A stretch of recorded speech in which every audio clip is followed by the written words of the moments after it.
It's the pitch clock. Hi, everybody. Oh, Ethan's there. That's right. No Jeremy for this portion.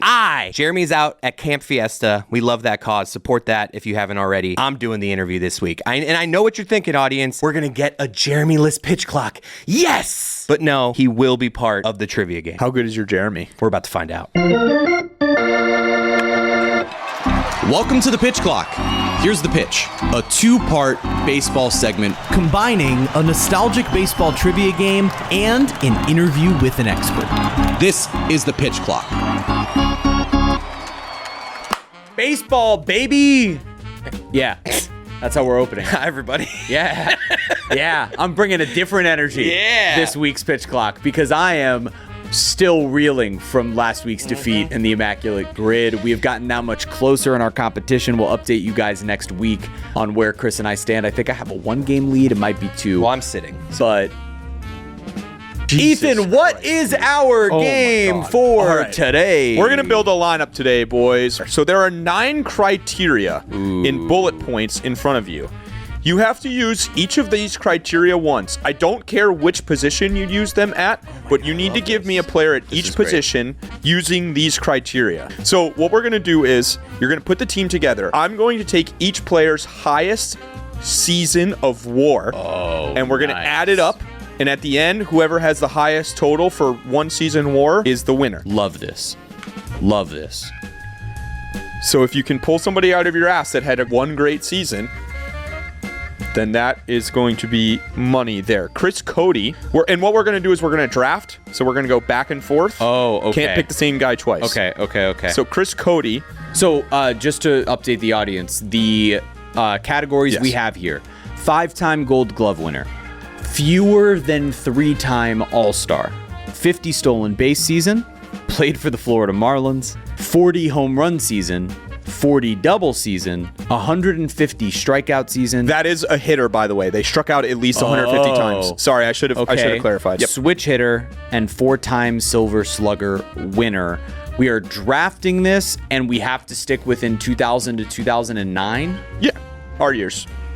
Cody, you're up. You have the first pick. 40 home runs, Barry Bonds. Okay, that's a great pick. Obviously. Well, that's a good pick. Barry Bonds, unbelievably, in 2002, had a 12.7 That's so fWAR stupid. season. That's so stupid.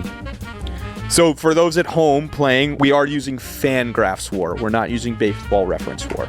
And just a reminder, guys, so Chris Cody, you just picked Barry Bonds. That's your left fielder. So you're picking one person from each position. Yeah. Okay, thank you for that. Yep. Then I'm going to also go with 40 home run season. Okay. And I am going to take Alex Rodriguez at shortstop. Nice. A-Rod's highest WAR season was in 2002 as well. He had 10.0 on the nose. I'm going to take that. You know what? I'll go for my switch hitter. Okay. I'll take Larry Jones. Larry Chipper. That's what I was going to take. Okay. Jerk. Chipper. And you're playing him at third base, I'm assuming? Yeah, I mean, that's... Chipper's highest WAR, he had 7.1 twice in 98 and in 08. Wow. Jesus, 10 That's years crazy, late. 10 years apart. Now I go twice? Yeah, you go twice. So everybody's going to go twice. Yeah. You ready? Mm-hmm. 40 doubles, Pujols. Oh, great decision. Wow. In 03, Pujols posted a 9.5. All right, I will go 50 stolen base, Ichiro. Ichiro's So that's my highest right F4 was 7.1 in 04. All right, can I go for 150 strikeout season, Sammy Sosa? Of course. And you're going to use him as your right fielder? Yes. Okay. Sosa's highest F4, oh my God. In 2001, he had that MVP year where he had 9.9 F4. Yeah. 5-time Gold Glove winner. Yeah. Pudge Rodriguez. 6.8. All right, so thus far, I have my catcher, shortstop, third baseman, and right fielder in Pudge, A-Rod, Chipper Jones, and Sammy Sosa. Chris has back-to-back picks here. He has Barry Bonds, Albert Pujols, and Ichiro. Man, corner outfielders and first base. Isn't this a fun game? Yeah. All right, we are now joined by Adnan Virk. He wrote the book Cinephile. You should get that wherever you get your books. He's on MLB Network all the time. Adnan, how you doing? Cody, great to see you doing a limited Jeremy Tash. It's a pretty good impression. Listen, you and Mike Ryan, both excellent when it comes to impersonations. The clipped delivery of Jeremy is very good. Like the way you're getting his diction is actually excellent. Okay, here we go. Like that's pretty good. Adnan, it's the morning of August 4th. The trade deadline just happened. What are the major headlines that we are reacting to? We're saying, oh my God, the Rays in the past allegedly offered Junior Caminero for Shohei Ohtani. The Angels turned them down because they kept Ohtani, which was referred to later as managerial malpractice by my friend Steve Phillips. And this time the headline's going to be, wow, the Rays got Tarek Skubal, and don't worry, they didn't have to give up Junior Caminero. They gave up a bunch of other prospects, maybe Ryan Valade, a really good hitter for them, but they're going to get Skubal. The Rays are the most aggressive right now to go get him. If it's not the Rays, it's going to be the Brewers. There's no reason the Tigers should keep Tarek Skubal. The guy is a two-time Cy Young Award winner. The Tigers are 5 games under 500. They're not going anywhere, period. I've long said, Cody, I think it's an embarrassment if a team is under 500 and makes the playoffs. If I was a commissioner of all sports, remember the Chargers one time were 7-9 and won the West? And that's ridiculous. If you can't be 500, you can't make the playoffs. So with regards to the Tigers, if you can't be a 500 team, I can't take you seriously, and they are not. So Skubal's going to go. Either Rays or Brewers. That'll be the headline on August 4th. Great stuff, Adnan. Adnan, the Cubs are on fire. PCA is the first player to reach a 7 fWAR this week, and nobody knows when Shohei is going to pitch again. Why should PCA not win MVP? I love the guy, man. I went to spring training a couple years ago in Mesa, Arizona, and if you're going to go to one spring training, Jeremy/Cody, Chicago's the one to go to. Like, Mesa, Arizona is awesome. I've never seen this. They sell out, which you say, well, okay, I'm going to do spring training. Nobody sells out. They're 15,000 selling it, and they tailgate. I couldn't believe. I thought it was at a Bears game. I said, there's Cubs, and it's, all the Wiener Schnitzel and sausage and all that kind of stuff they're doing. And I got to hang out with PCA, and the guy is awesome. Now, this is before he blew up, so maybe he's got a big head now and he'd blow me off. But the guy is the best. I mean, he's so down to earth. And first off, son of an actress. Okay, so obviously he and I got along. Cinephile, I'm like, let's go. Bleach blonde hair. He can run like the wind. I remember thinking, this again was 2 years ago. I thought, well, at the very least, he catches every ball and he can run like the wind. So he's great defensively. He can run. If he can hit a little bit, now look, hit. Are you kidding? My man's going to go 40-40. Like, he's unbelievable. And his defense still translates to those absurd WAR numbers that you mentioned. So Ohtani is not going to be pitching as much. We don't know when he's going to be on the mound. Dave Roberts has said they're going to skip a start. And his offensive numbers are still awfully impressive. I get that. But right now, I would love to see PCA make a push. And let's see a Chicago Cub win MVP. 4-time Silver Slugger winner, Manny Ramirez. Okay. Oh, what a great I could have gone. Where is he playing? DH? Yeah, he'll He's be your my DH. DH. He'll be my DH. I hope he had a good WAR. A 9-time Yeah. Silver Slugger. Damn, I thought he was That's gonna your have 4-time Silver Slugger I thought his WAR was Yeah, gonna me be too. 9 point something, the way he said 9. Yeah. Manny's highest WAR Give me a 9er. was in 99. He got another He 9. had 7.5. So that's your DH. Really good. Yeah. I'm going to go Hanley Ramirez, shortstop, played for the Marlins. Okay, that's a good call. Hanley popped a 7.4 in 08. Yeah, that's the one. I'm just gonna get this one out of the way, even though. All right, hold on. I'm sorry. 4-time. Just trying to make sure I capitalize on the positions the proper way. Yeah, that's the element that I really liked about when I made this game is where using your positions correctly. You know what I mean? Mm-hmm. Remember, Jeremy, you have the next 2 picks. Yes. So if you're struggling for this one, just know you have 2. Yeah. Thanks for that. I'll go. Man, 50 stolen bases is tough. Yeah, It's not like a lot of I people can have done think it. of a guy, but I don't. Right. I don't want to go with him. Screw it. I'll go with the name I like there. 50 stolen bases, Kenny Lofton. Ooh. Kenny Lofton had a 7 WAR in 93. Hell nice yeah. job. And just to give myself, to give myself a little more time to think, I'm going to go played for the Florida Marlins. Yeah. Dan Uggla. Back-to-back weeks with Dan Uggla. Okay. Because I'm thinking his best year. Although maybe I should have done him for fewer than 3-time All-Star. Or 150 strikeouts. Well, that I got Sammy Sosa. I'm okay That's with true. that. I just thought of a good one for that. Maybe I name took was- Dan Ugler. Dan Ugler's No. best WAR year. This might be where you fall into some trouble name here, we were Jeremy. saying. Really? 4.6. Yikes. It's not terrible. No, but it's not good. But it's not great. I'm going to hope that Alfonso Soriano struck out 150 times. Yeah, So I was definitely. looking at Definitely. his numbers. He did it Second a few base. times. He'll be my second He did it baseman. 4 times. That year where he went 50-50, he struck out 160 times. His highest WAR It's got to be good. is Astronomical. 6.7 in 07 with the Cubbies. It's really good. Popped 33. I got no shot homers. here. I've got no shot. Yeah, you do. Because your lowest one is lower than mine, and I have the highest one. Yeah, you're up by a lot.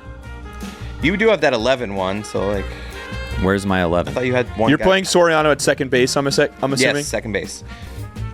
And I have a second one here. This sucks. What I have left is I have You have switch a- hitter, Yep. Gold Glove, and All-Star. Less than 3-time All-Star. Those are Yep, my 3. And then my correct. positions I have available are Catcher third base and center field. yes. Adnan, can the Nationals actually do this? It was a team heading clearly for a rebuild, and they're going to make the playoffs. They've scored almost 600 runs, and we're not even at the trade deadline yet. That is absurd. They are number 1 in terms of runs scored in baseball, and this series right now, they're facing the Blue Jays, who are 30th in runs scored. They've scored almost 150 runs more than Toronto. If you took out the runs that CJ Abrams and James would have scored, they'd still score more than Toronto. But those two guys have been amazing. Cody, you and I have watched and loved baseball for a long time. If I showed you CJ Abrams, you'd go, oh, that looks like a prototypical leadoff hitter. No, he hits cleanout. Like, what? Oh, he's got 82 RBIs. He leads baseball in ribbies.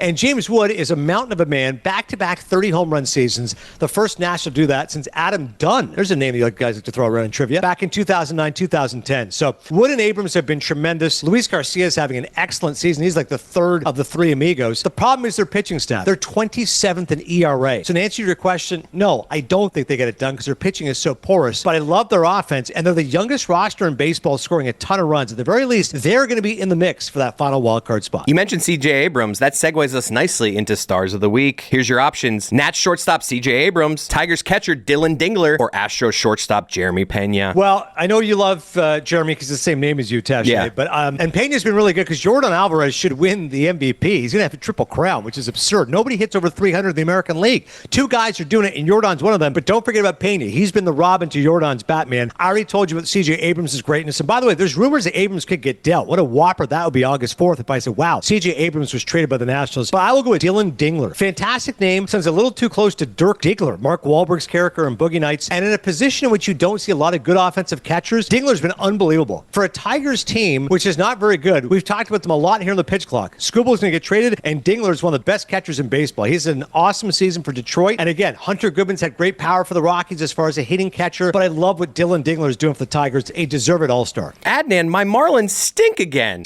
Jeremy, it's very rare. You know, my buddy Cody will miss a text occasionally from me, but you're normally pretty good. I texted you last Tuesday and just said, hey, sorry about the losing streak, no response. Then I texted you again, sorry about the 12-game losing streak. No team in baseball has ever come back. They've never made the playoffs after losing 12 straight in a season. So I'm glad you're not going to respond to my text because the Marlins finally won a game, but they stink again. They were a nice little story. They're playing above their water, but the Marlins are not very good. They're probably a 500 team. As much as I know you know that I love Liam Hicks, Otto Lopez, the Maple Masters from north of the border. That's Adnan Virk. Check out his book, Cinephile. What a delightful guy. Adnan, thanks as always. Jeremy, you're such a nice guy. Thank you, buddy. You're a class act.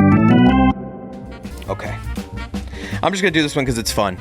I think he played center field. Less than 3-time All-Star. He had one really good year. Hopefully he had a good WAR.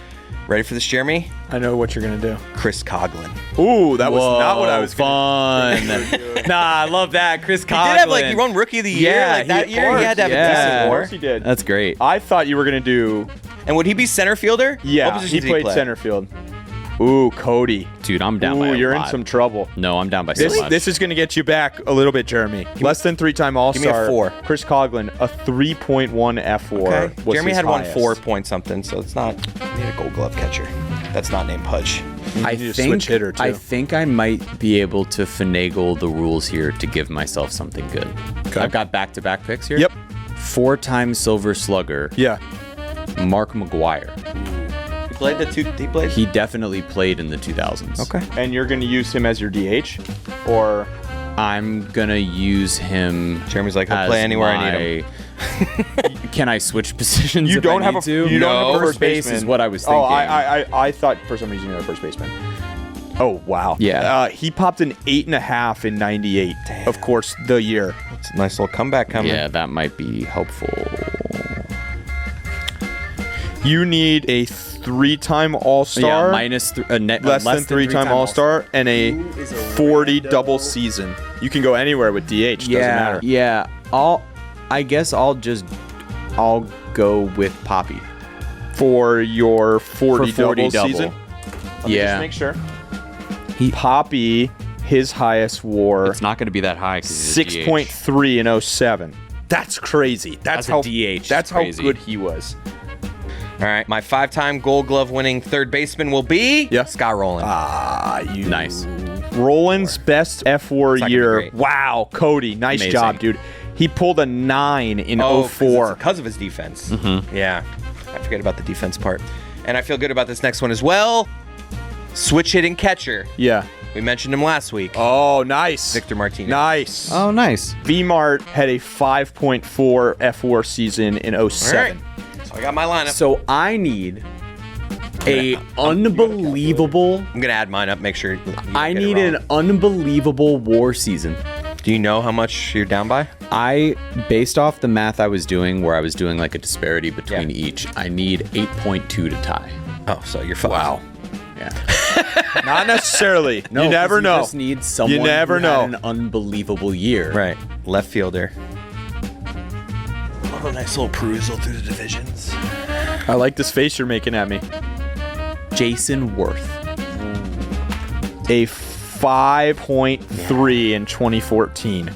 So, after we've added it all up, Jeremy, you finished with 65.5 fWAR. A valiant effort. That's a Hall of Famer. That's a Hall of Fame player right there. Unfortunately for you, Chris Cody had a Hall of Famer as well. 68.4 fWAR. An unbelievable effort anchored by Barry Bonds and Albert Pujols and Scott Rowland. If we're for being that real, matter, yeah, too. Scott Rowland was the pick of the that draft. was Yeah. an unbelievable Scott pick. Rowland was the pick of the A draft. 5-time Gold Glover with a 9 WAR season. But what do we say to Scott Rowland being the guy who helped you win? We're rolling